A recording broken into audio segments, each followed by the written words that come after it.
Hey guys, Biceman Pair, bring you this DPS Death Knight Legendary Guide. Today we're going to talk about how the Legendary works and how you use it with both AOE and single target for Frost and Unholy. Lots of people have been getting Legendary, they doubled the drop rate recently, so if you do Mythic, you're pretty much, I think you're guaranteed to get it next week. And if you're playing Heroic, you're going to start getting really unlucky to not have gotten it at this point. We're going to talk about exactly what it does when you press it, and how you should press it in different scenarios. Anyway, let's start talking about the Legendary itself. So what does it do? Well, it has a component which applies a dot whenever you use specific abilities as Frost and Unholy. These range for like Auto Attack, Festering Strike, Outbreak, Howling Blast, Obliterate, that kind of thing. In general, you are pretty much guaranteed to have it up on all targets if you're just doing your normal rotation, right? And we're going to actually make sure we play around it to ensure that we actually dot stuff up in a proper way. Talk about that later.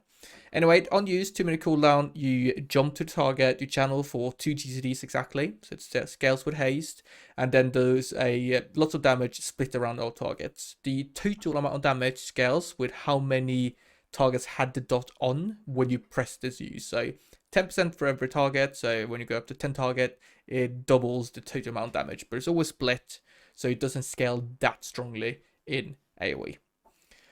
Furthermore, do be careful when you use it. You can't cancel it, so have a look at the timer, see if any abilities come out, because you will die if you're not careful enough. Anyway, let's talk about Unholy Raid. How do you use it here? So for the opener, it's quite simple. It fits right into after the Festering Strike in that very set opener. So it's Army, you do Outbreak, Festering Strike, and then use the Legendary. Just in background, we do this so we get a proper kind of gap between using Army and using all our other buffs. Army takes a while to get going, so it's actually quite convenient to use our Legendary there. It means that when you actually press stuff like Unholy Assault, all the Army ghouls are up and running and can benefit from that buff immediately. Now, after this point, you want to use it on cooldown pretty much, just avoiding to press it when you have other CDs up and running. The reason for doing that is because nothing that we can do increases the damage of the Legendary. So when you have CDs up and running, you have all the other buttons being more valuable, which means that we devalue the Legendary. It's an opportunity cost in a way. And this feeds quite nicely into AoE, because in AoE it's quite special. You might think that you want to send this immediately when you initiate the pull. However, that is not the case. Those 2 GCDs you spend channeling the Legendary could have been used on things like Epidemics, that stacks up Death Roll and does a lot of damage. You could use that on pressing Skirt Strike, stacking Festamite, that kind of thing. It means that it's generally not worthwhile to press this at the start of a pull. You want to just execute your standard opener that will naturally apply the dots of the Legend to all targets, but don't use the active. You want to use that towards the end of the pack. It's generally a good idea to use it after the end of your first Festamite window. It takes 20 seconds. Once that drops off, you're going to lose that 4% strength buff. You won't be actually having lots of your cooldowns running, so you'll do less damage from your standard rotation, which means that you increase the value of using those 2 GCs on the Legendary.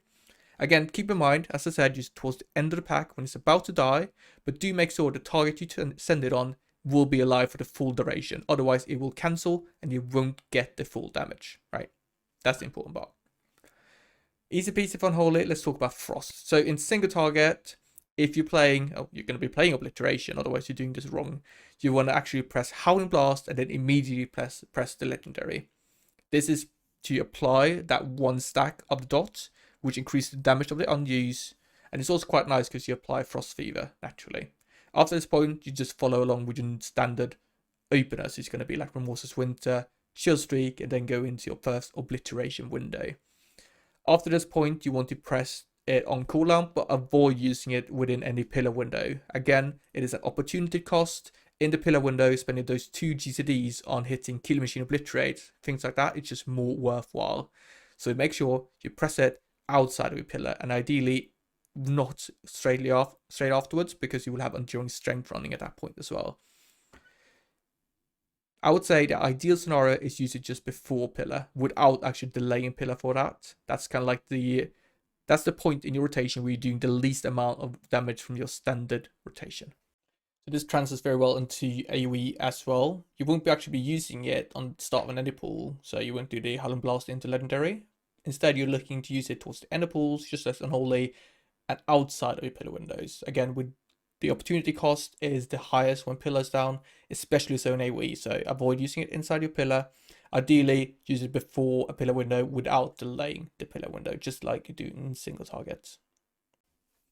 Alright, so that's how you use it, what it does, all those kind of things.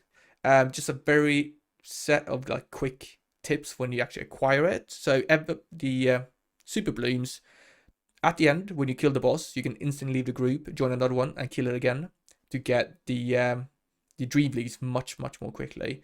Furthermore, you can actually use the item to when you want to use on rares on that final boss in the super bloom. Just make sure you stand far away because you need to not be in combat when you do it.